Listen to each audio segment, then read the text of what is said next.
Are you an indie podcast or content creator looking to reach a wider audience? Look no further. Introducing Podcastic, the ultimate podcast network designed exclusively for indie creators like you. At Podcastic, we believe in the power of unique voices and fresh perspectives. We're here to amplify your passion and creativity, connecting you with the growing community of engaged listeners who crave original content. Podcastic is more than just a platform. It's a support system built for indie podcasters, offering a range of resources to help you succeed. From tailored promotional campaigns to professional production assistance, we're here to help you shine. Our intuitive platform makes it easy for you to be seen and heard. We do all the heavy lifting for you. You just show up and create. Plus, with our advanced analytics, you'll gain valuable insights into your audience's preferences, allowing you to refine your content and grow your fan base. Ignite your passion, expand your reach, and thrive with podcasting. Visit our website at www.podcasticlife.com to get started. Podcastic, the home for indie podcasts and content creators.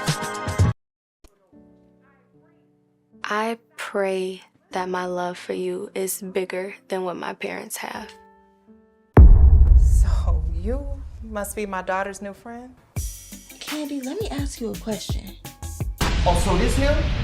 This the man that comforts you more than me? Mama, all men ain't like daddy. That's not fair! Rise and grind, wanna show at 9:15 a.m. Monday through Friday, great conversation, guest appearances, 'cause you experience us on the cusp of blowing up. Wake up, wake up.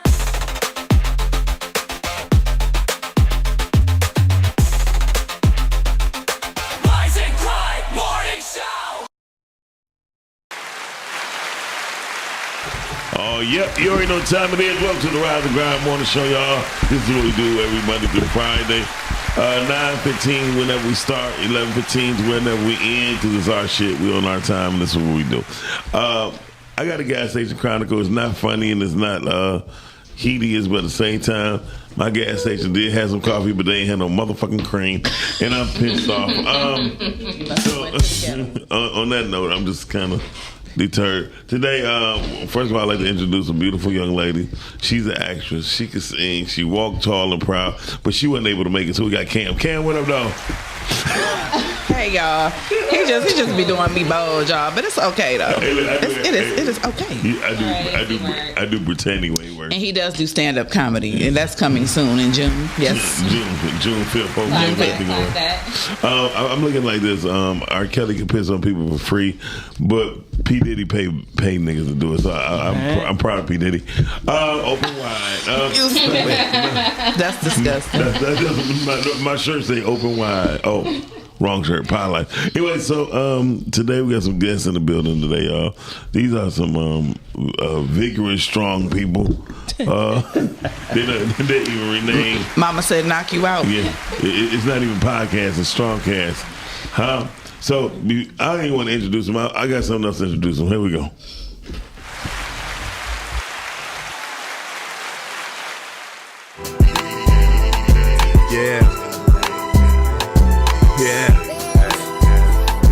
Yeah. Big flex on the set, you know we gotta rep. Heavy talk on that mic, all we do is press. John Q, that's coach, got him upset. Gym Animal, Muscle Gang, we up next. Big Flex Podcast live on Monday night with John Q, Latoya, Deshaun, and Don Snipes. You can catch Snipes on the pod or the big screen or get tea time with Toya if you want the tea. Talk about the strong end on your weekday. Tap in with Muscle Gang, you never have a weekday. Big Flex Podcast, 9 p.m. Monday. Pull us up on YouTube if you want that replay. Big Flex Podcast, 9 p.m. Monday. Pull us up on YouTube if you want that replay. It's the Big Flex Podcast, Mondays, 9 at night. It's the Big Flex Podcast. Come on.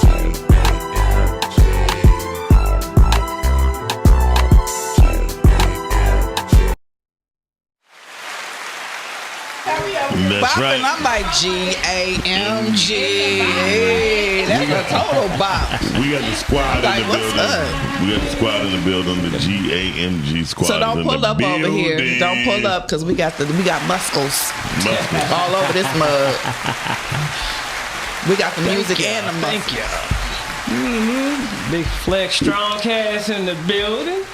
Feels good to be on this side, you know what I'm saying? You know, I can kind of cut loose early in the morning, you know what I'm saying? So you haven't had your coffee, but I haven't had my pre-workout either. So. No, I haven't had my coffee either. I could be your coffee. We got like that. It's a little early. she needs some creamer though. I definitely need creamer. That comes afterwards. So listen, thank you, Lord. Will the church say amen? Amen. So y'all, we have GMG crew is in the building. They so powerful. They don't even call it podcast. They call it a strong cast. Shady was over here and play. She's like, sit on there. She let you take out the garbage. So y'all gonna be with us all day do the topic, right? Absolutely. Yeah. Okay. We are so happy to have you guys here to hang out. No, thanks for having me. Hang out with us. That's what's up. This y'all first time, right? Together. Yeah. I came here before myself. Okay. Yeah. That's what's up. I'm glad to have Don up this early, just on the podcast. To me, I think that takes God willingness. You gotta ask them. You gotta let them know, you know, what you're drinking, cuz. Moose knuckle. You know, he always got something. What you drinking, man? A little tea, you know. Little rooibos and burdock root tea.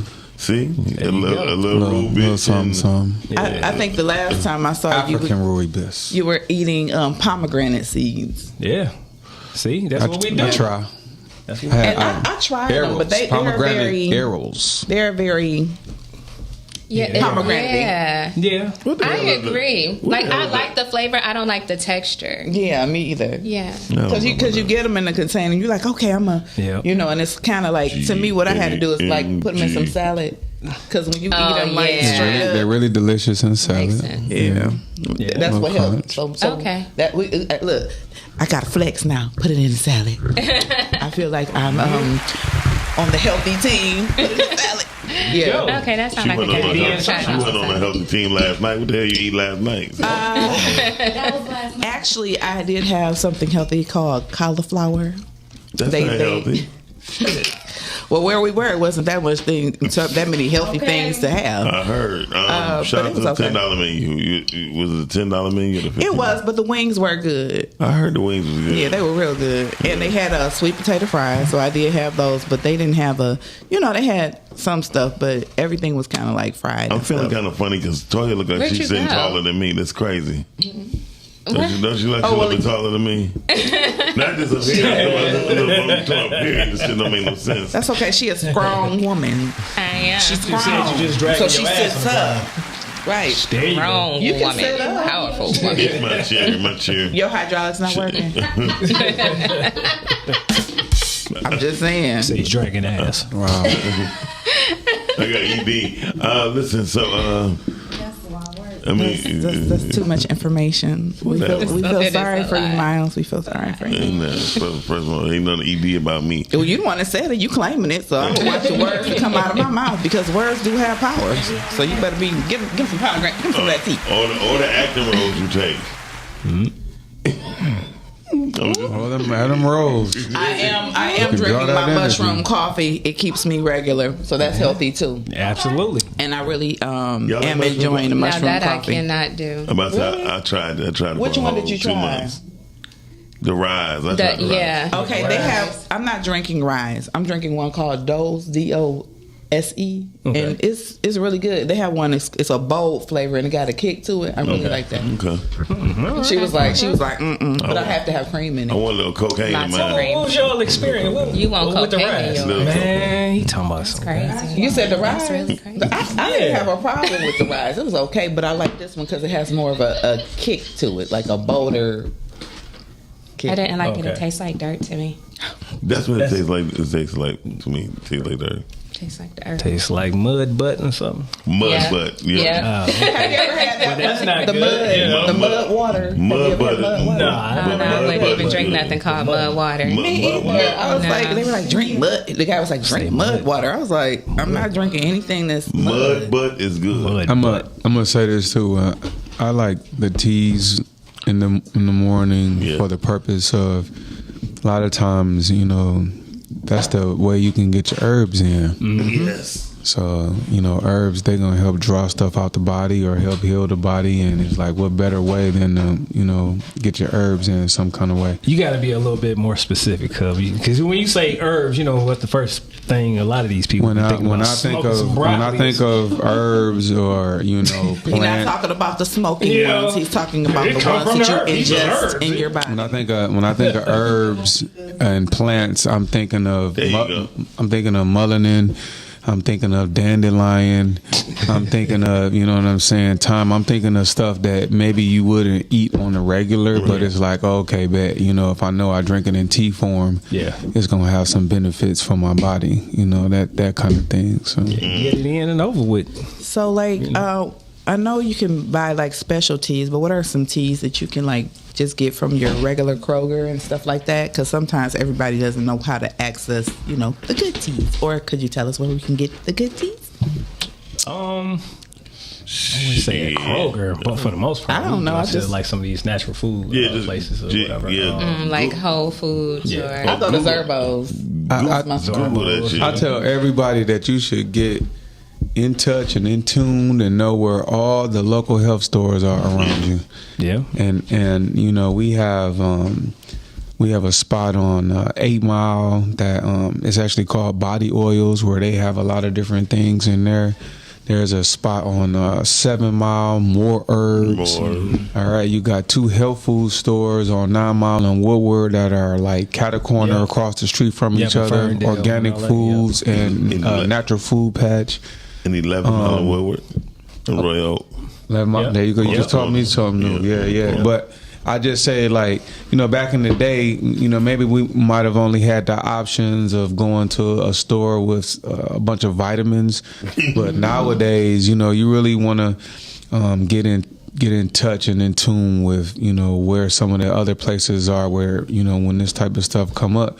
And then a lot of times they're going to have people in there that really can help you, you know. Because they got different teas and stuff like that for different things too, you know. Different for teas for different things, absolutely. Digestive, you know, detoxing. When you want to take that ashwagandha tea and all of that. What do you think about lion's mane? I've been drinking some lion's mane tea. Yeah. So with the mushrooms, and again, I suggest everybody familiarize yourself with them, because there's a large variety of mushrooms that people from the reishi, turkey tail, lion's mane, cordyceps, you have so many different ones, and each one kind of do a different thing. Mm-hmm. So, you know, one thing about this health journey is this is not a one size fits all kind of thing. Mm-hmm. You know, what may work for me may not work for someone else, because I have different needs. And I think that's the thing nowadays. There's so much information on the internet and folks trying to self-diagnose and all that other kind of stuff, but you really have to, you know, maybe try some things out, small dosage, and really just kind of be in tune with how your body feels. As far as your genetics and everything, genetics and blood type and everything. Would you recommend going to a holistic doctor? Because like some people like going to, you know, holistic doctors, and if so, who could you recommend somebody if you knew somebody that's you know, on top of their game with that? Absolutely. I'll put it like this. I have one, but it's more so through my wife or whatever. I'll give you the information, stuff like that, maybe after the show. But you know, but I would definitely recommend, say, a holistic doctor and stuff like that, you know, because you definitely want to give yourself more of a chance on a natural aspect of things that you might intake and stuff like that, because your body is going to be more prone to, say, breaking down more natural stuff opposed to, say, anything that's synthetic, you know, like drugs or anything, you know what I'm saying? I would definitely recommend a holistic doctor. Yeah. Sooner rather than later. I actually work in healthcare. I've been in healthcare for 23 years now. Mm-hmm. And healthcare is really designed to keep you coming back into the healthcare system. It's a business. The medications that they prescribe for your ailments have more side effects than the actual benefits of you masking the symptoms with the medicine. And that's really what it is. The medicine isn't curing you. it's just masking the system. Yep. And with the holistic route, you're actually curing the disease and allowing your body to heal itself naturally. Like, so I would definitely recommend. I got two people that you definitely should check out. It's Dr. Kafera. Dr. Kafera been in the holistic world for a while, at least 40 years, and Dr. Carla Mitchell. Carla Mitchell. I think it's important to go to a holistic doctor because I have been to one myself. Yeah. And the funniest thing that she told me was, I cannot eat chicken. And you shouldn't. No, seriously. She's like, you cannot eat chicken. And I find when I do eat it, I really try not to. Yeah. I feel sluggish. Yeah. I feel slow. And I know it's because of the way they process it, the way they do it. But if I eat like an Amish chicken or a chicken raised differently or a halal chicken, then I don't. But she told me, don't eat chicken. And I think that's with all of our meats here, though. Like, that's how I used to lived overseas. And when I was living overseas, I could eat all of their meats, drink their milk, everything, and not have any problems. But one thing the overseas, and what I learned too in the past 2 weeks, overseas and other countries, they actually boil their meat before they actually cook it. Because once you start boiling the meat, it takes all the uric acids out. You know what I mean?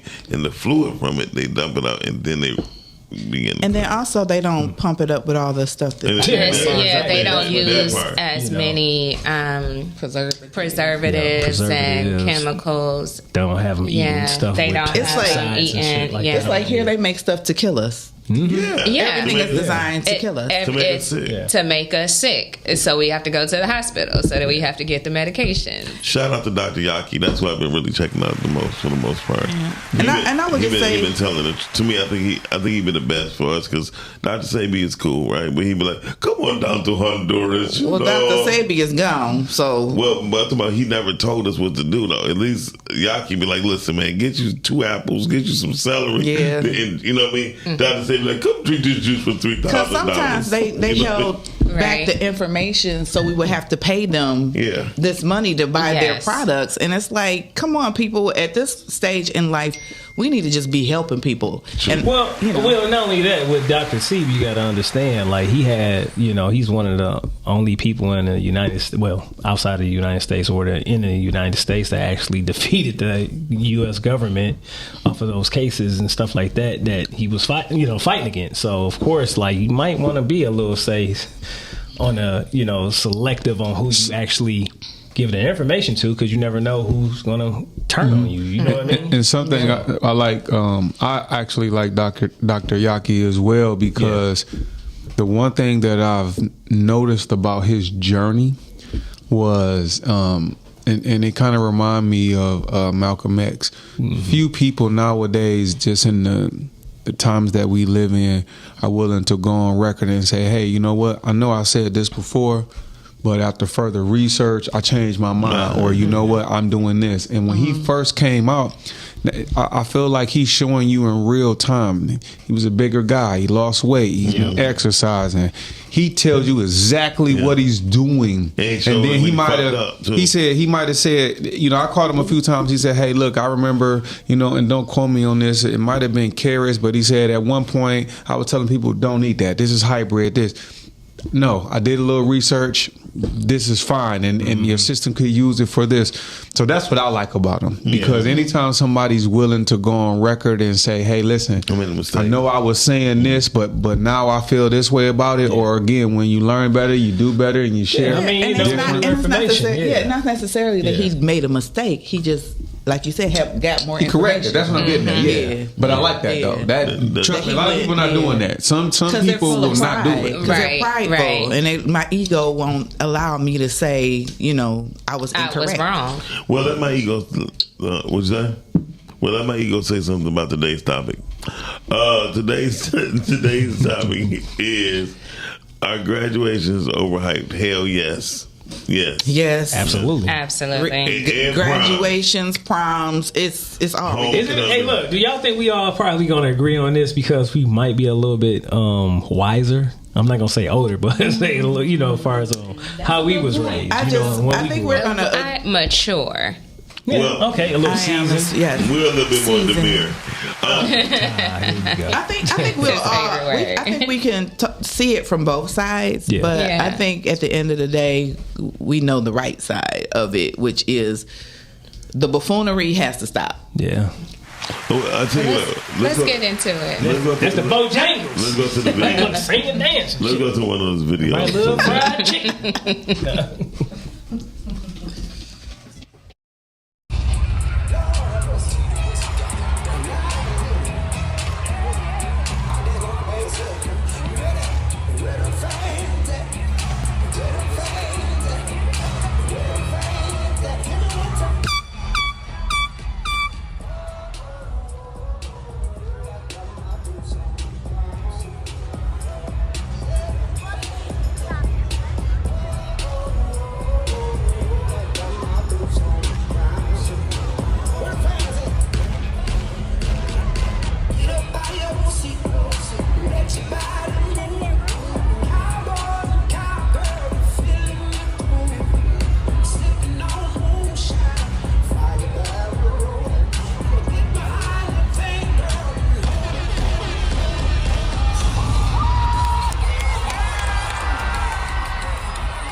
They would have been better if they was all on beat. First, that was just ghetto. Yeah, it was ghetto. That was. But I think if they Why should, would we do this to ourselves? it was that's embarrassing, actually. That is very The only embarrassing. thing I'm thinking at this point is y'all stank. Y'all done took y'all shoes off. You done messed your hair up. No. Y'all got on 30 layers of clothes. You sweating. And is this at the end of the graduation? Yeah. Like everybody that walked across the stage now they just celebrating? Okay. Okay, that might be a little more acceptable. I don't know. I feel real embarrassed. You know why? Because I knew every damn dance move they was doing. I should have known that. We was all in here like. I should have known that one dance move. But instead of them playing that, they should have played the big flex thing, and then they would have been looking right because that boots on the ground is. Where the hell did that record come from anyway? We don't know for sure. Some country person sitting down there like, we ain't got nothing else. Hey, we gonna put our boots on the ground. The next thing you know, you're seeing everybody with the fans and shit. So I tell you what, let me see one of these black dudes. Talking about where your fans at. I would be they was up there. But see, that's the difference between, say, a male and a man. So, yeah. You know. Don, how you feel about that video? Because you looked a little disturbed. He looked real disturbed. He didn't leave back. No, he done step back. He got his Malcolm X. He in deep thought like, this generation. Man, like our ancestors and shit will really be disappointed. Like, They would. No, I think that oh, niggas. No, I don't. When I look at that video, I just think of the adults around the kids. Yeah, that's all. You know, I mean, kids gonna be kids. If kids want to celebrate and be happy about some things, but it's really the adults around them and the elders around them that, you know, really teach them, hey, look, you know, there's a time and place for everything. Mm-hmm. I know that, you know, when we were growing up, there was a time and place for everything. Am I excited to, you know, see some, you know, folk graduate from high school? Absolutely. Right. But everybody in this room know that it's so much more to life than just graduate from high school. You know, that's the beginning. Yeah. You know what I'm saying? You still a baby. You understand what I'm saying? And there's so many other aspects to life that I think that, and again, maybe they did do all of that. Well, maybe we didn't need to see that. Maybe that might have needed to be a private moment. I think that everything is not for everybody. You know what I'm saying? I'm kind of old school. Listen, They could have did that, and they say, hey, everybody put your phone up or something. You know, this is not for everybody. But you know, that's the problem with the world. We now. don't have to show everybody can't- everything. The attention whores, man. People can't just do. I mean, it's even now to the point where you be in church and you can't even have an intimate moment with God because somebody got a camera, Everybody pointing their camera, recording you. I think it is so disrespectful. And like you were saying, I think they should have boundaries on this social media where people don't just, pull your cameras out at all times, all the time for everything. Because like you said, everything isn't These camera everybody's phones. business. I had to have somebody ask me.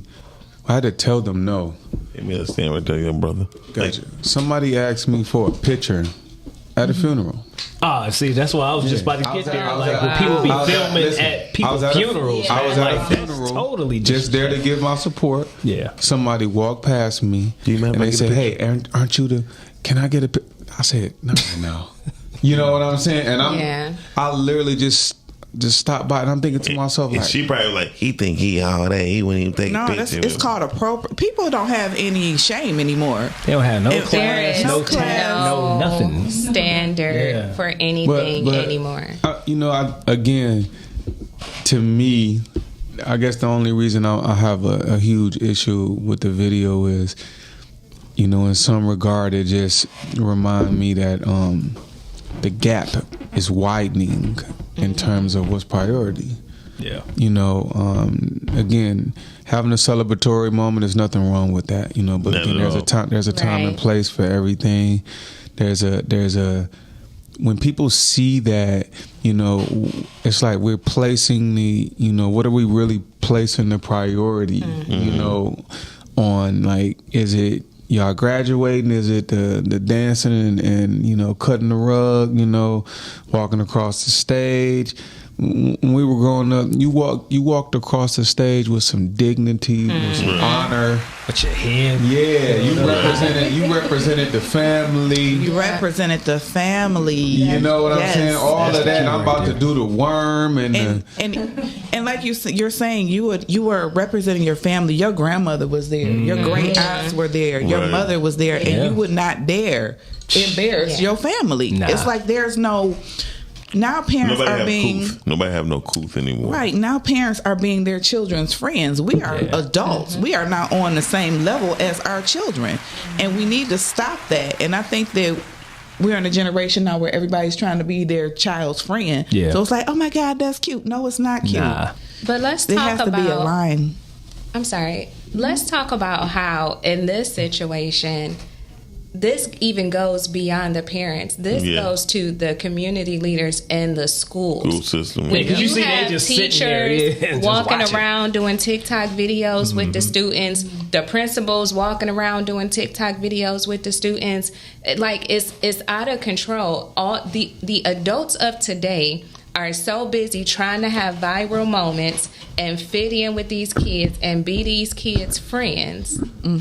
That we're not showing them the elevated standard. We're not showing them that there is an appropriate time for this and an appropriate time for that. And at graduation is not the appropriate time for all of that. It's a time for celebration, but it's not an appropriate time for all of that. Very true.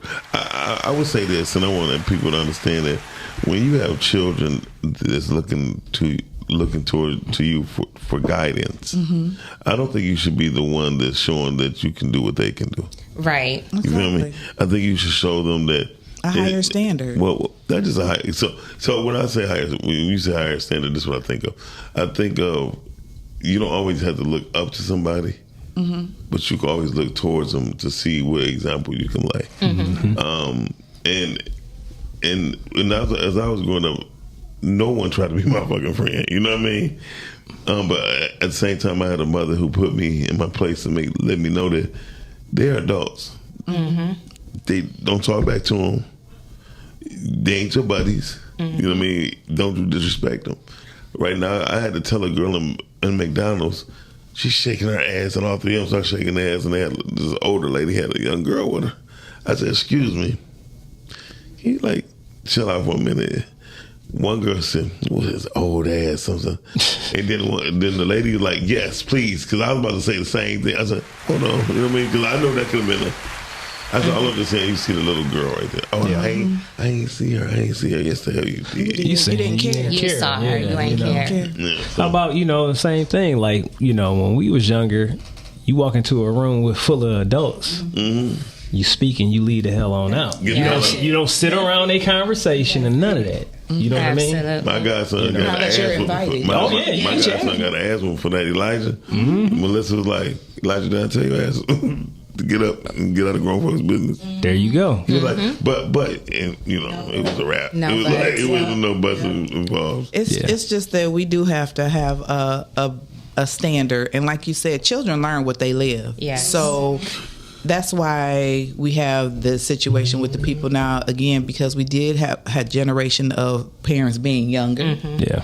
Parents growing up actually with their children, and so they deem themselves as their friends, but you still, as a parent, have to have teachable moments and have to have boundaries. Yeah. And they're not your friend. And we have to teach I got a question for y'all. I really believe, well, not a question, more so a statement, or I can ask y'all the question too.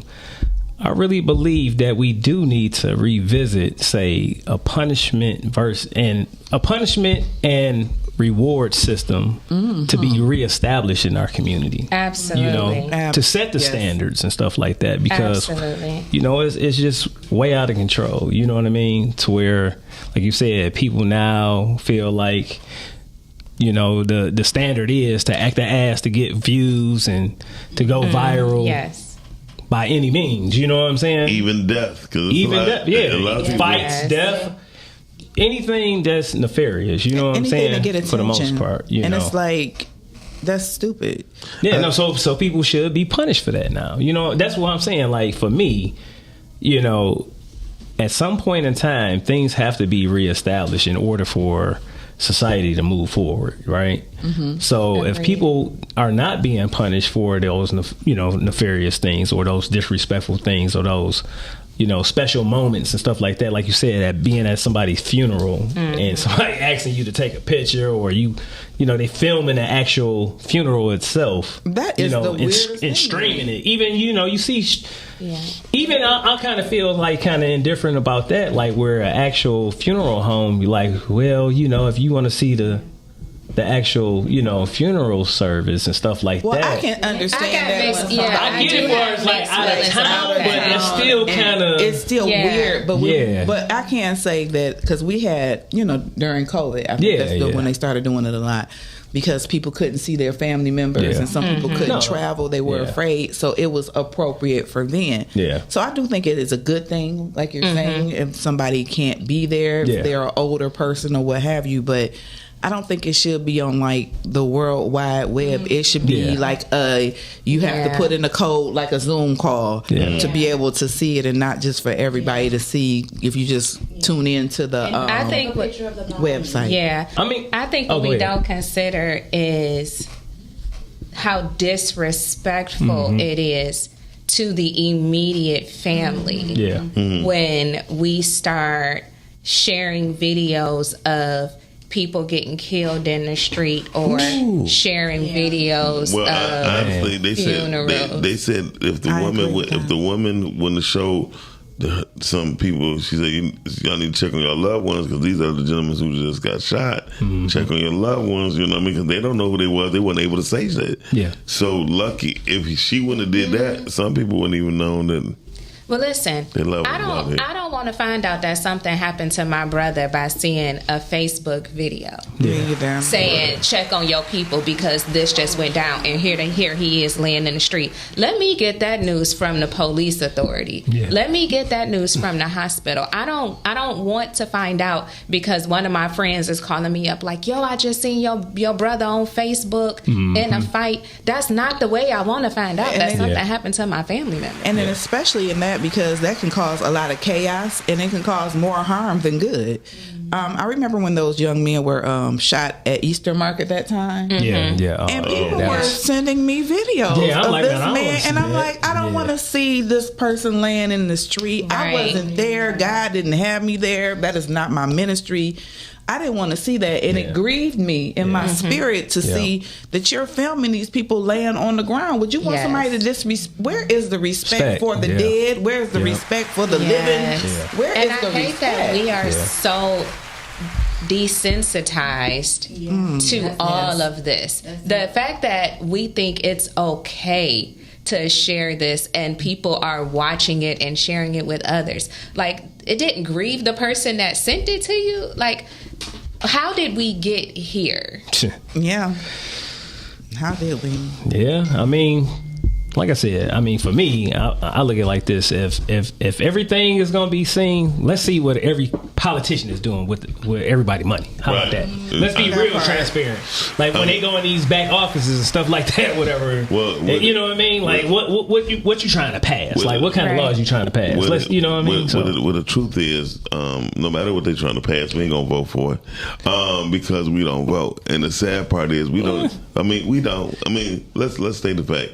A lot of us don't. A lot of us, majority of us don't, and 6 of us at this table. I guarantee, willing to bet you, we can't bring down the 5 most important legislations of the government, and that's sad. The truth of the matter is, we don't really do our part, but we want to make other people be accountable, and we don't be accountable for our own. Like I always say, though, you have to do what you can do in your sphere of influence, because at the end of the day, we don't know how the voting really goes. We vote and we do what we can, but we really don't know what's going on in Washington and how they're doing. I'm not even talking about Washington. I'm just being an angel advocate that you need to do what you can do in your sphere of influence, in your city, in your state, and what you can do. In your home. In your home. Start in your home. It starts with you. I'm talking about even in the city, majority of people, we don't know what our Wayne County commissioners do. We don't know what our state reps is. We don't know none of that shit. You know what I mean? We just know who they are. And we barely know that. But I kind of go back to what we was talking about, say Monday, when I was speaking about being, having confidence on actually knowing the law. You know what I mean, and knowing how to engage in, with police officers or anything like that. Some teenagers in school don't even know who their damn principal is. Yeah, they just know who their teacher is.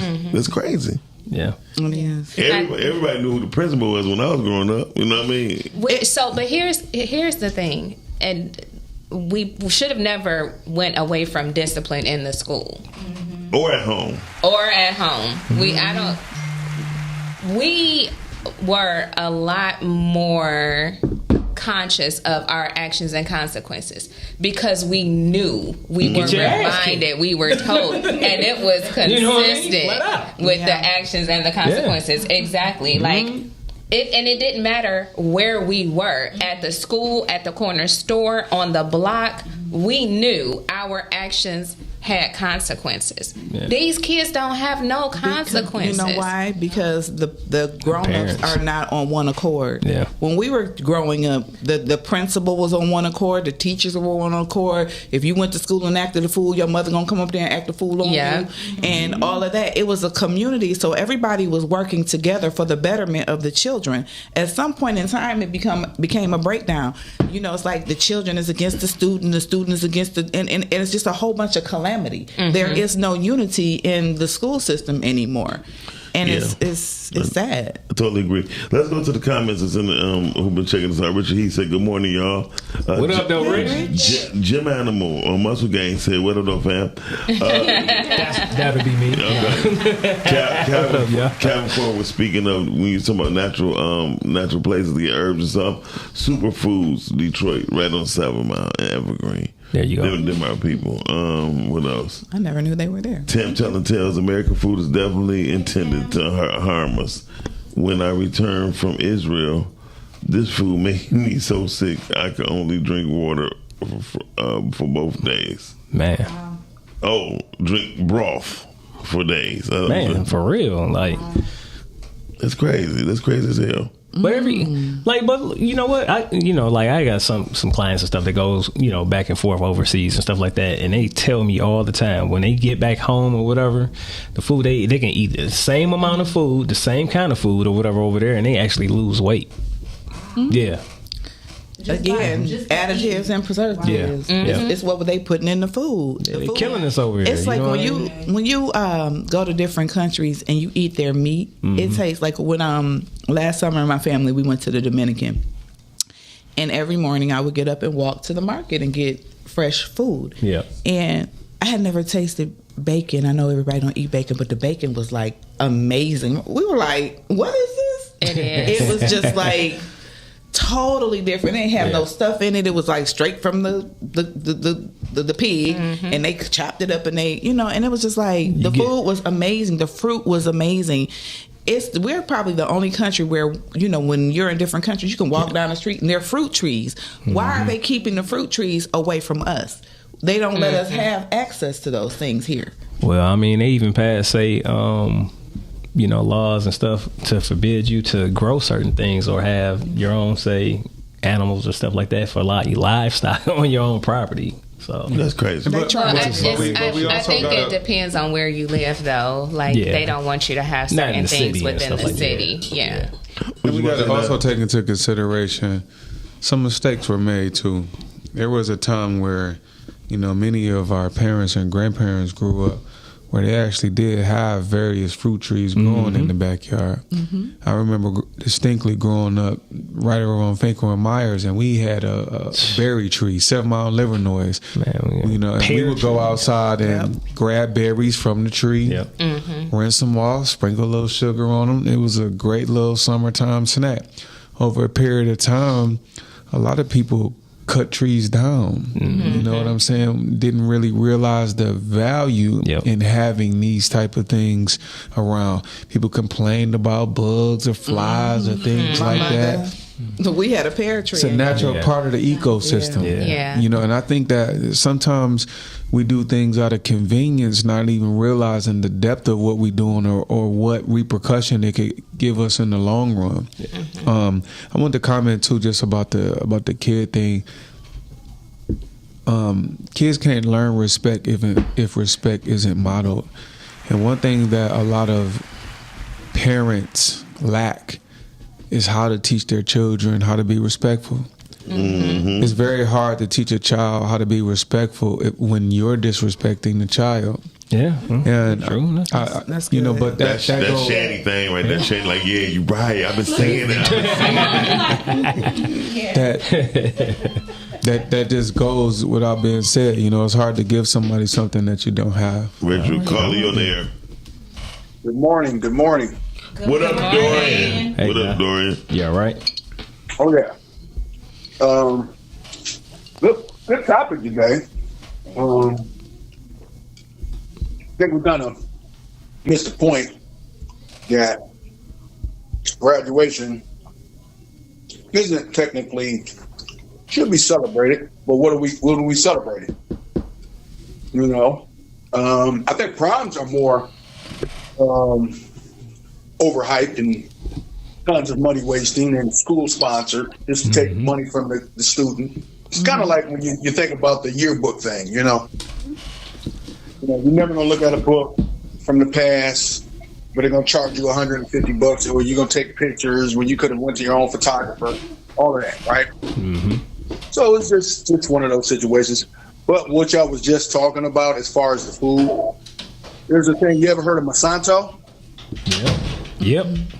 Right. The company and stuff like that that's responsible for causing cancer with a lot of pesticides and Roundup and all that. Yep.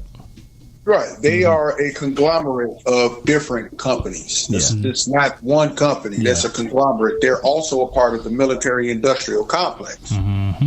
And to poison the food, to preserve the food. And then we have this one big issue in our country that kills us, as we often wonder why our society is literally spiraling out of control. Free will. Yeah. Free will. We are the only country where you can say what you want, and then the Second Amendment right after that is to back it up with a weapon. Think about that. So, shouldn't be surprised that our society is broken down. Our community is pretty much on its last leg and ankle at this point. It's like the black community is like on diabetic coma at this point. Like our feet are cut off. They cut off almost every limb. They're feeding us with insulin, which is sugar. They're poisoning the food, our water, everything. And look, and we can't even pay the bill for even the dialysis that we have to take. Yeah. We are screwed. You know why? There's no one thing. This is what happens when you join a so-called quote-unquote free society that is based upon capitalism and free will. And it's a land of laws that we don't even understand. And they're also spraying stuff in the air. If you notice, it's like you're looking there just spraying stuff all the time. I'm like, what are you doing? Well, so what does that mean? But see, we still will work for this. We all collect blood money every day, all of us, some form of fashion. Whether you're doing entertainment or you say, well, I'm working for myself, we're all collecting blood money. The money has blood and cocaine on it. It is actually scientific fact that really is on most of the cash. We take blood money because we work for industries, we work for things that in a roundabout way destroy our society. Only here. And then we'll support other countries. They come over here, they get stronger, smarter. They come and get the resources that we take for granted. That we have no idea of because they throw so many distractions. Social media, entertainment, sports, just the everyday mundane. We're going to pocket watch. We're going to have a numbers race. We're going to worry about your social security number, your credit number, and how much money you got in the bank. And guess what? None of those things are even tangible. Think about it. They'll tell you on your phone, your app, your banking app, when you go to the ATM, you put the card in, and you would say the money isn't inside, it's out here. So they got us programmed, and they got us all by the short hairs. And this is an empire that we're watching in real time die. So if you ever want to know why everything is so overhyped, it's because we are so transfixed on being distracted. Because even the distractions is a drug. And that's so true, especially for the younger people. They're distracted. They're totally distracted. Yeah. They don't read books anymore. They don't do everything is social media and being in front of a camera and being something that you're not. But you know what their elders don't. We did that because our elders trained us to do that. Like when we were growing up in the summertime, we got to go outside and have fun and play. But guess what? We also had to read. We also still had to. Well, I don't know about y'all, but I definitely still had to have math time, reading time. I still had structure throughout my summers. Me too. You had to, you got those, but that was even in the packet from your teachers. You have to read those books, get those books. You can bring your love back and win a prize. But you know what the most unfortunate? The most unfortunate thing about this is all of it is, and as we think about how well we thought it was for us, it was even bad then. Yeah. It was even terrible then. We're actually traumatized.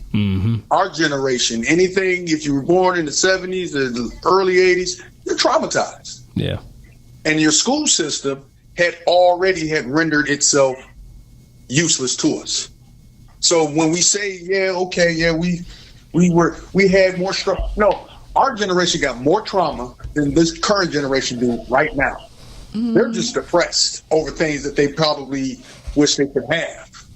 And the just seeing of it in real time, we are traumatized from an entire government trying to murder us. And we had no good education system, and we were the burden bearers of this country. We were the criminals. Let's not forget every nightly news. There was no romantic time for black folks ever. There was no great time for us. It's always been a struggle. And it's been a struggle because we wanted to accept mainstream society as being one, as opposed to, and that's what happens when you take your identity and you don't have it. You don't know who you are. Irish know who they are. I have to disagree with we are more traumatized than they are. I think our traumas are just different. Yeah. And because they're still kids and they're still younger, we got some years before we see their traumas play out. Just like we didn't know when we were kids that we were traumatized, but now as adults, we're seeing how our traumas are affecting the way that we move and relationship and interact and deal with different stressors of life. I don't think it's a more traumatized thing. I think it is just different types of traumas. And then notice I said, at home I had this structure. At home I had this discipline.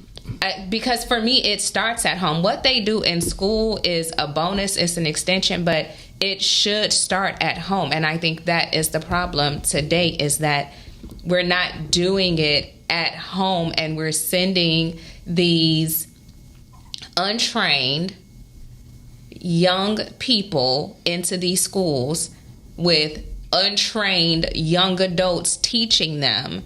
And things are just getting out of control. Yeah, and our schools weren't the best in terms of what we had for education, but they're even worse now. Yeah, because we didn't fight our teachers. We didn't fight our teachers. It was community, and it was structure, and not like nowadays. There's not community like there used to be. There's not community. Well, that falls upon the parents, whoever's in charge. Well, it also goes back to there being single parent households, and then also parents trying to work so much to maintain that they don't have time to rear their children the way we were reared. Because when I was growing up, my mother stayed at home. My father worked. He brought the money home. He had a good job, thank the Lord, and he took care of us. And even when my parents divorced, my father still put his family first, and he took care of us. So it's just like a lot of things that have broken down in the family, which is noted and known. And that started over 50 years ago. That started over 50 years ago. But I'm saying the mothers having to be in the workforce. My mother. I understand it, but my point was, as parents nowadays, we have to put our children first, because they didn't ask to be here. And I know we make the best decisions that we can while we can. But if you look at the structure of the family back then, even if the men were different, women were different. You know what I'm saying? You put your children first. And nowadays it's like, well, I want to have a hot girl summer. It's all about me. No, when you have children, it's not about you. It's about your children and making sure that they grow up to be strong, productive, conscientious people in society. And I think that's where the breakdown is. Yeah. And one of the things that we have to address when we talk about the children and what we're putting into them, right? So as someone who lived a period as a single mom, you can go to work and work long hours and still put your children first. People are just putting their children first in the wrong ways now. I'm going to go and I'm going to work all these hours, and I'm going to work overtime, and I'm going to work 3 jobs so that I can spend $2,000 on a prom dress and make sure that you have what you need to compete with everybody else in high school, opposed to saying, I can take care of us comfortably with 1 job and come home and spend time with my kids and raise my kids and give them structure and give them me. Yeah, but sometimes that's I was a single parent as well, but sometimes that's the lie that they give us from society. Like, Absolutely. you have to give them this, you have to give them the $200 gym shoes. It's definitely the consumerism all of these that has things. Increased over a period of time. Oh, okay. You've been hanging in. You just need to come on up here and get you a some head. You have to know that this is one of the most intelligent forms right now. Like, you have a lot of rise and grind shows, but this Thursdays is a little bit more cerebral. Yeah, you know what I'm saying? Can be here and can be putting. Thank you. It's like I'm having a high level conversation. It's hard to get off the phone, right? It's just. I'm enjoying you, brother. We just got to talk slower when Cam is around. Okay, listen. Thank you. Great call. Great call. Listen, hey, yo, we about to go to commercial break. You know, it's the 10th hour, the 10:30 hour. Of the day. So y'all watching the Rise and Ground Morning Show right here on podcasting, and y'all are chilling with us and the GAMG Strongcast crew. We'll be right back. All right. Strong. Y'all got to.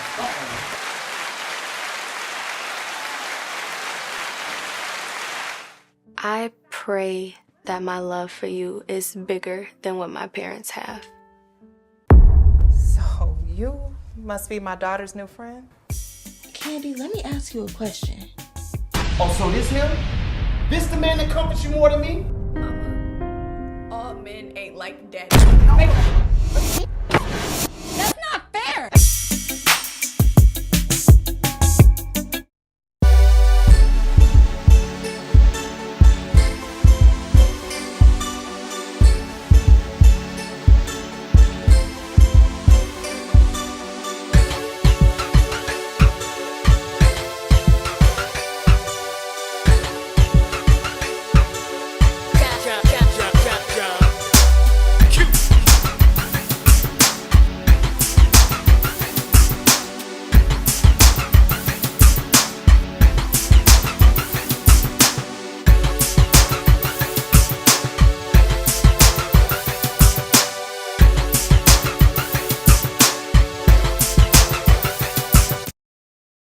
This episode of the Big Flex Strongcast is sponsored by Gym Animal Muscle Gang brand. If you are looking for some help reaching your health and fitness goals with one-on-one training, group training, meal plans, nutritional advice, and more, visit GAMGfitness.com. Do you want to look great while working out with the dopest workout apparel, t-shirts, sweatshirts, hoodies, joggers, skull caps, tank tops, and more? Visit www.gamgfitness.com or email us at gamgpodcast7@gmail.com. Don't forget to visit us on Instagram or Facebook under Gym Animal Muscle Gang Fitness, or give us a call at 313-378-7274. That's 313-378-7274. So I'm gonna be like Queen Latifah and these bitches set it off.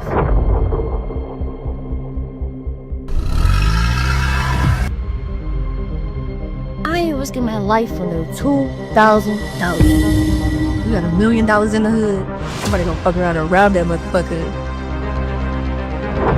You see a bitch, and smack a bitch.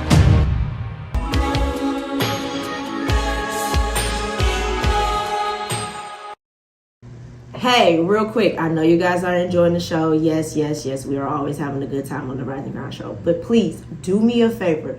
Go to YouTube, type in Rise and Grind Morning Show. Hit that like button, subscribe, and turn on your notifications. Therefore, you can always be in tune with our live content and interact with us, be in the comments, and we can keep bringing dope, hot content to you. Now, we're going right back to the show. Okay, y'all, right back. I know that you have enjoyed all of our public service announcements, but I think we have one more. Since we have Mr. Snipes here in the studio, we want to show you his latest work, one of his latest projects that is, called I Wish I Could See Heaven. So let's roll that trailer and look at that and come on back. Over there? Mm-hmm. See it? Now that's heaven over there. Ain't nothing over here for folk like us. Never underestimate what a new beginning can do for you. We're gonna get over there one day. I suppose you already know that your mom's not getting any worse, but she's not getting any better either. I think it's time that we start considering a few options. I'm here as a replacement. She's a beautiful woman. Yeah.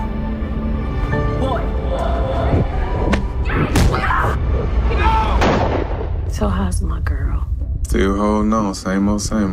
Twin, is that you? Twin? It really is you, huh? What are you into now? Life's been interesting. I've been doing contracting. What industry? You know, I dabble and dabble. A little real estate, some staffing. I do decent. There's an opportunity to retire. You told me there was no retirement in this game. I did. But the amount of money you'd be paid, you'd never have to work another day in your life. I got into some trouble. I may need to go away for a long time. And I need you to take care of my mother for me. I should have never let you in this game. You didn't have a choice. I'm my parents' child, remember? I love you, boy. You know that, right? You gotta be strong now. You know what I see when I look at my reflection? A shadow. Nothing real, nothing tangible. Just a shade. Shade casting darkness over anything and anyone I get close to. I wish that I could see heaven. I wish that I could see heaven.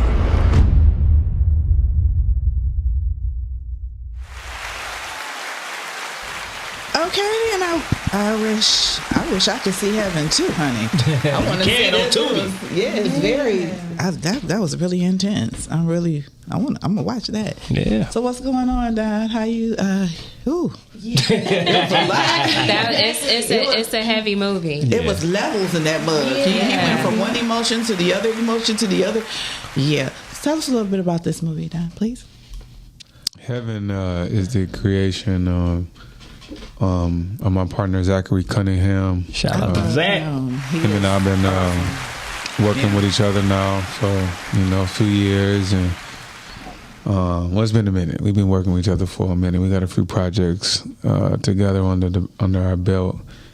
But this one was fun. It was special.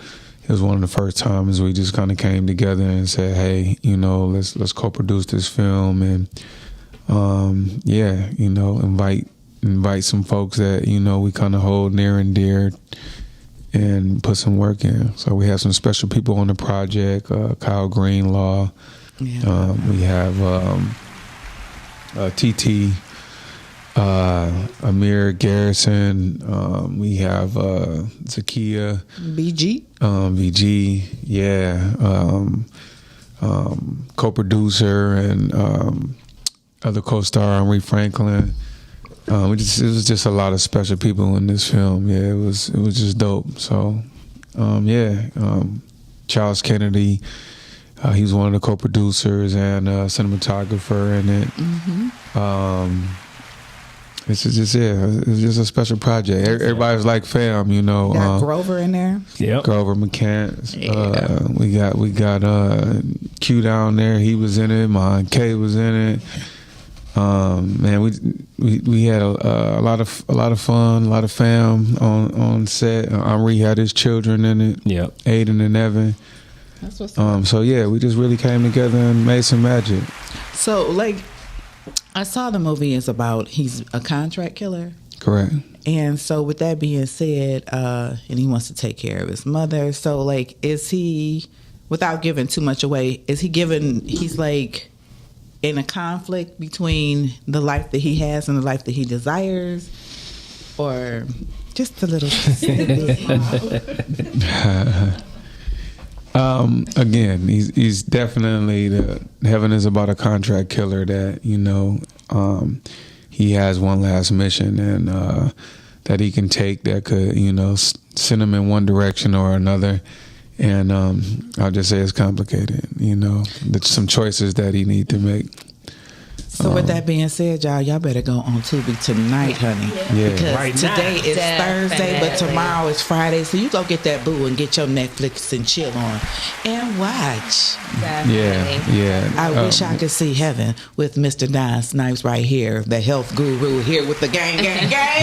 Absolutely. Don, the movie is very deep and heavy. Mm-hmm. And so, we talk about the process of getting into character. Can you talk to us about the process of coming out of character? Because it was a heavy movie. Yeah. Coming out of character, I value a lot more even now than I did when I first started acting. Mm-hmm. When I first started acting, you hungry. You hey, I wanna eat everything that come my way. Now though, it's a beautiful thing to kind of get that energy up off of you. Sit in some stillness and peace and quiet, and there's a lot of energy when you do a film. There's a lot of different moving parts to it. Zach has his all the music in Heaven was original from his cousin. Mm-hmm. You know what I'm saying? So there's just so many moving parts to a film. The good thing is, him and we are extremely close. So while he was creating it and just going over the process, we really collaborated in terms of the vision, the overall vision for the character. Mm-hmm. He kind of, threw some ideas out there, and it's like, yo, hey, this is what I'm looking for. And one of the things, we've been working with each other so long now, he definitely gives myself and the actors, freedom to really bring the character to life. Shout out to Lulu Dow, Rico Wade.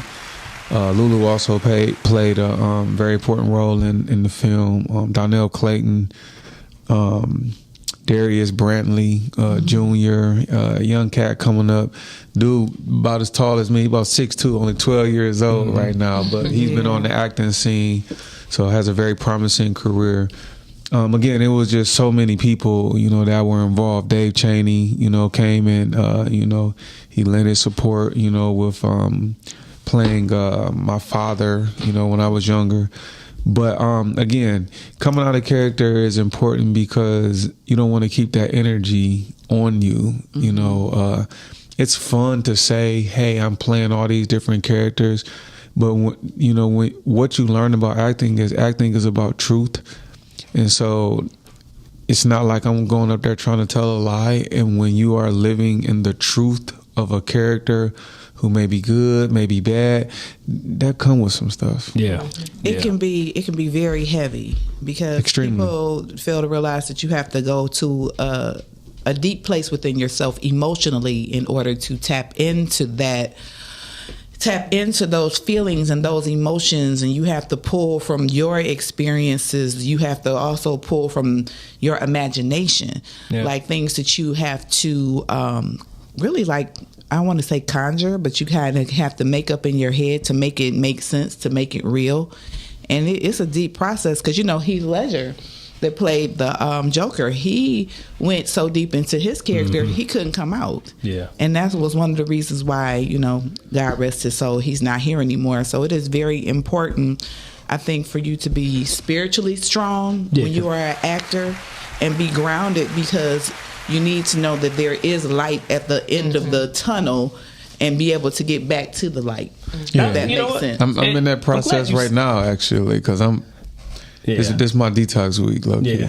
I mean, I just finished shooting, and I'm here, obviously, to support our crew. But outside of that, I usually take about a week or two, and I don't really talk to a lot of people. I just kind of, because you got to shake that off of you. You know what I'm saying? And you said one thing that is number one priority on my list, and that's staying grounded and being centered. You were saying what, cuz? So, my question was going to be, have y'all ever felt like y'all had encountered like that spirit, like a real deep spirit that kind of like set in where for sure you're just going to have to detox and kind of, you know what I mean? Like, yeah, absolutely, I have. Because there are entities and spirits and stuff like that can latch on to to a person's soul. On a few different occasions. I don't think a lot of people really understand that, That's why it's important, you being an actor, a person or whatever, for you to have spirituality where you can be grounded, where you have learned the self-mastery of being quiet, being to yourself, being able to meditate. I've shared before on the show that I go on quiet retreats where I don't talk. And I don't talk because I have to get centered. I have to, figure out some things within myself, because a lot of times we try to figure out we think that we can figure out things outside of ourselves when you need to go inside of yourself to figure things out. Every solution to every problem that you have is not outside of you, it's inside of you. So just take that time to meditate, do some self-discovery, understand who you are, and then that way you will be grounded. And the thing I do like about all of you is that you're not just, we're complex beings. So it's like mind, body, soul, spirit. So it is very important for us to be healthy, for us to keep our bodies right. Because if we keep our bodies right, we're keeping our minds right. If we're keeping our minds right, we're keeping our spirits right. And they all go together hand in hand. So I'm really excited that you guys are on here. So what were you were here today and you were sharing so much stuff and we've been doing all this. So what else would you like to share with us this morning? Gang people. Well, everybody know I'm a personal trainer. So, of course, I have, the GAMG brand, which is the Gym Animal Muscle Gang brand. So, no more than, anybody else. I have my apparel. You're looking at, get, say, some, a hell of a, I would say, an experience, right? As far as on training, I don't like to say, people call me coach, people call me a personal trainer and stuff like that or whatever, but I try to offer an actual experience. What I mean by that is if you come work out with me or if I'm training you one-on-one or group training and stuff like that, I'm not the kind of person that's just gonna be strict like a drill sergeant, right? So I'm always going to talk to you. I want to know exactly so you're more like what a counseling trainer. That's exactly what most I'm gonna say like this out of experience. The best trainers for the most part are going to be like therapists. Yeah. Because you got to understand, like, everybody is different. Everybody's situation is different. You know what I mean? If somebody is battling, say, some ailments or anything, have on any kind of, like, say somebody might have, say, a knee problem. Somebody might actually have, say, a home problem. Like you said, their spirit might be broken, you know what I mean? And they need to build back up their confidence. So you kind of like got to treat everybody in a different light, you know what I mean? So even if you say if you came, with another person, I still have to separate y'all, right? Even though I might have y'all doing certain things, the way I might talk to you or the way I might ask you to do certain things might not be the same. Right. You know what I mean? At that same moment. However, the experience will always be, you're going to be held accountable. And that's what a lot of times and stuff, like I always tell people when they first come working out, just in general, the best thing is to do is probably get with a group, a solid group that's going to be consistent, because that's going to build. Consistency is key. Yeah, that's going to build, say that the inner workings of this person's going to hold me accountable. You don't show up today. Why you ain't here today? You know what I mean? What you doing? You know what I mean? That kind of thing. And then and somebody that's going to push you. I mean, it's no different than say like, on anything. If you're in a bowling league, if you bike ride or whatever with a group of people, you know what I mean? Everybody starts off and then somebody starts falling off and then, hey, call and check on them. What is they, I think people don't understand the importance of working out. Yeah. How working out can affect every aspect of your life. Yeah. Mentally, physically, spiritually, because it is all encompassing. So like, I like what you're saying about how you treat everybody as an individual, because I've gone to trainers and it's like, one time I went to this trainer, I ain't gonna say who, and he had me doing, like the obstacle course, and I'm doing it, and he's like, come on, you need to dig deeper. I'm like, look, dude, I'm doing really well because I haven't worked out in forever, and you got me running around with these 20-year-olds. He's like, well, you can do it. I said, sweetheart, I'm a little older than you think that I am. And I did go back, but it kind of turned me off because it's like, okay, I'm here, but like he didn't get to know me. I'm paying you my money.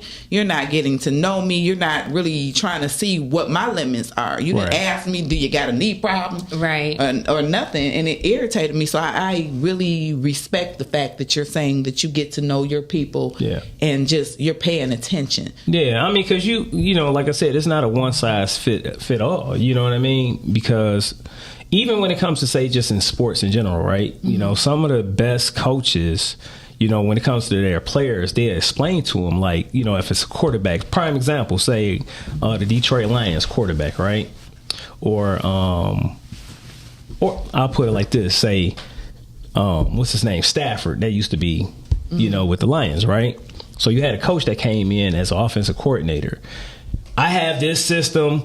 You're going to run this system. instead of getting to know the actual quarterback and see what he's good at and what he struggles with or what's the challenge. So he just figured like, hey, I got this system that I was able to do with this one quarterback. You should be able to do the same thing. And it's like, no, the best coaches are going to see exactly what are you good at, what you might struggle with, what you might challenge with, what you need to be pushed on, and then try to shape their actual, plan around the quarterback. Because he's going to be the one that's going to take all the hits. You know what I mean? And they're going to good or bad. Have conversations with you outside of the field. Yep. Maybe even miss that 10-minute conversation on the phone. Yeah. They're going to encourage you.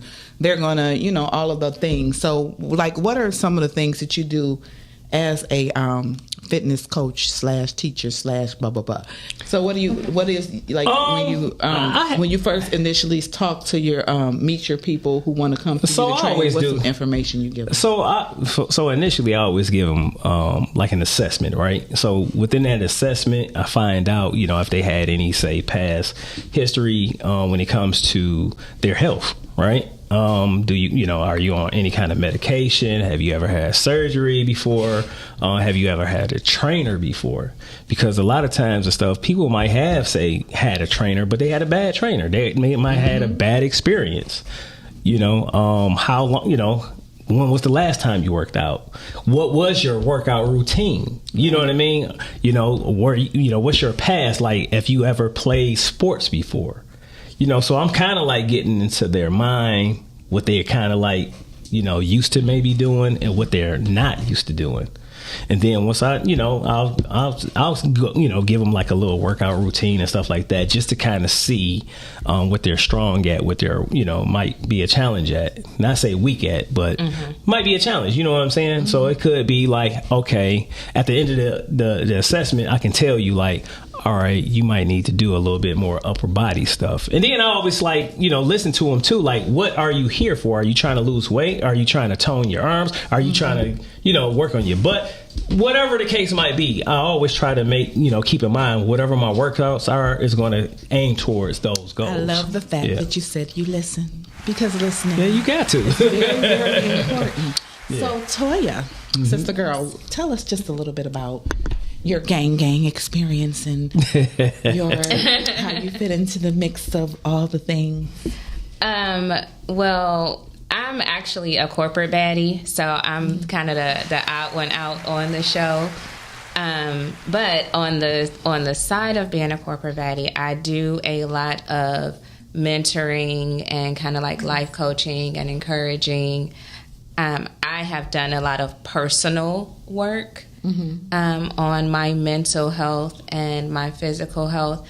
I read a lot of books that help you kind of like get to the core of your childhood traumas and how to overcome them.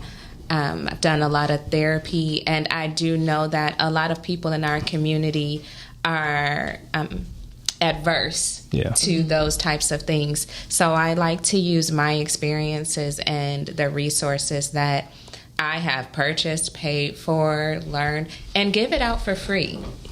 Give it out for free. Wonderful. I think one of the main things that I'm sitting here, I love your countenance. Thank you. She's such a peaceful spirit. Oh, thanks. She has learned how to tap into her inner peace. Amen. And that is actually like a phenomenal thing. One thing I heard you say that I really want to expound upon: read books, people. Tap into your resources. Everything is not meant for you to look at YouTube. It is something special about when you open up the pages of a book, because I'm an avid reader myself. And I read all the time, and I want to read the things that are going to help uplift me, to help uplift you, to tap into my spirituality, and also just to learn. I am a forever learner. I always want to learn and share the information. So I love that. Yeah. We have to be intentional about growing ourselves. There's always space to grow. There's always space to mature. There's always space to be better. I don't care how old you are or what you have or what you've been through. There is always an opportunity to learn more and grow and evolve. Yeah. So you heard that from Miss Toya from the gang. Flex it on out to that one. Stop growing. Don't ever stop learning. And you really need to tune into their show on Mondays so you can gain some insight, gain some wisdom on some different things, because they are talking about, the physicality, mind, soul, body, and spirit. And those are all things that we all need to be complete within ourselves. And then we got Mr. Snips. No, he's not Mr. Snipes over here. Mysterioso.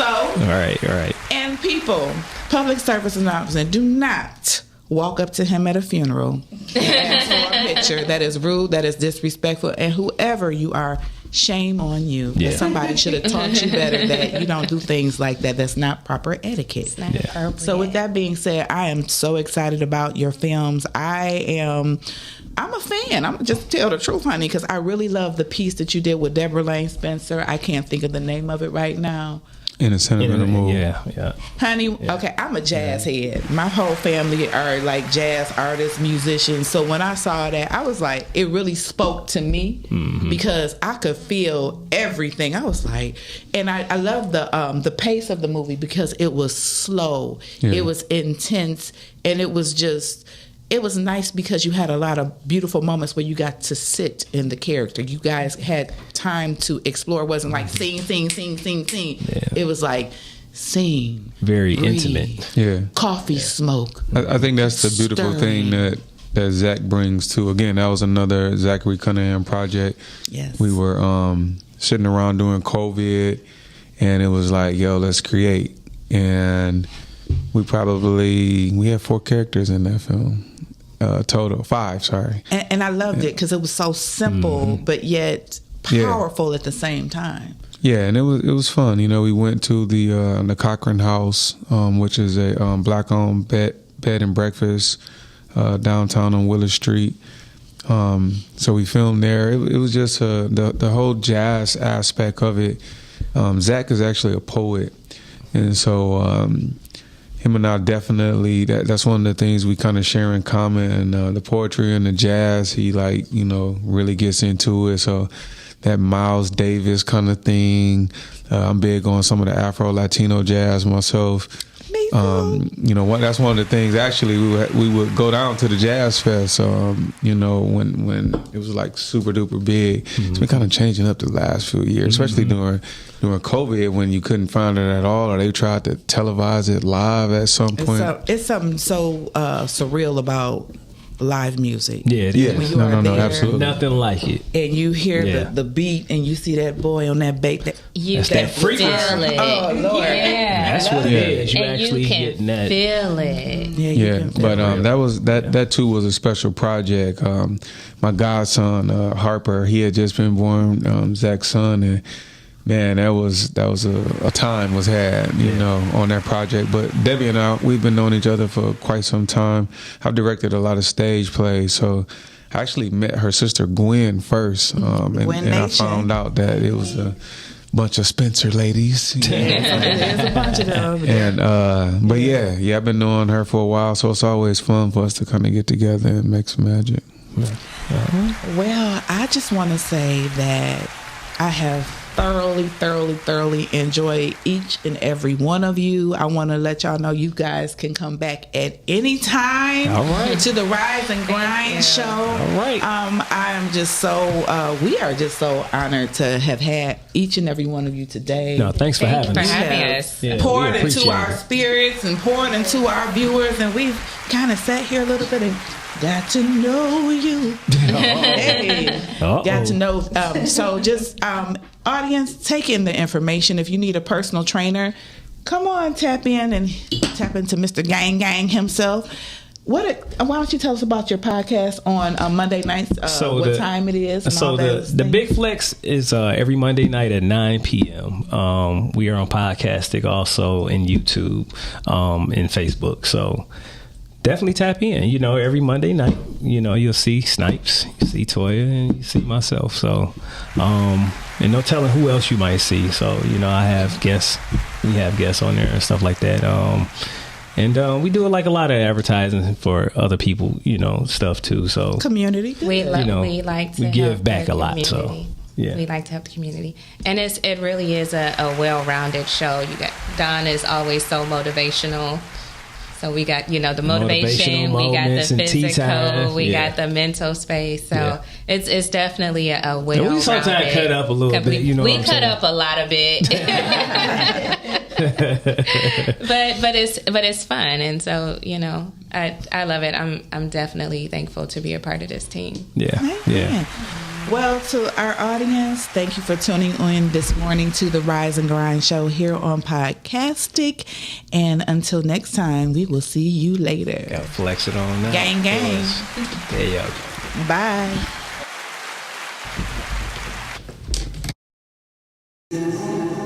Over there? Mm-hmm. See it? Now that's heaven over there. Ain't nothing over here for folk like us. Never underestimate what a new beginning can do for you. We're gonna get over that one day. I suppose you already know that your mom's not getting any worse, but she's not getting any better either. I think it's time that we start considering a few options.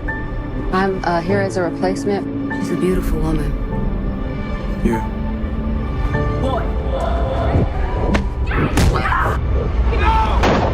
So how's my girl? Still holding on, same old, same old. Twin, is that you? Twin? It really is you, huh? What are you into now? Life's been interesting. I've been doing contracting. What industry? I dibble and dabble. A little real estate, some staffing. I do decent.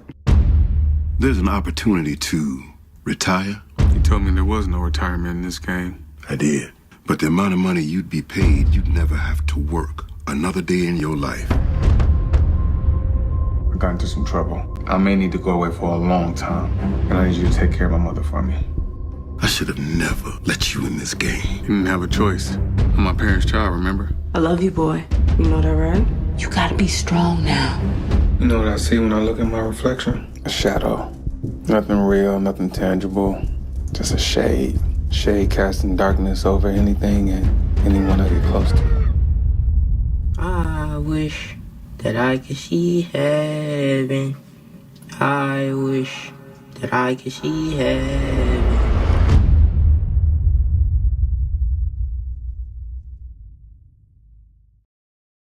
Rise and grind. Morning show at 9:15 a.m. Monday through Friday. Great conversation, guest appearances. 'Cause you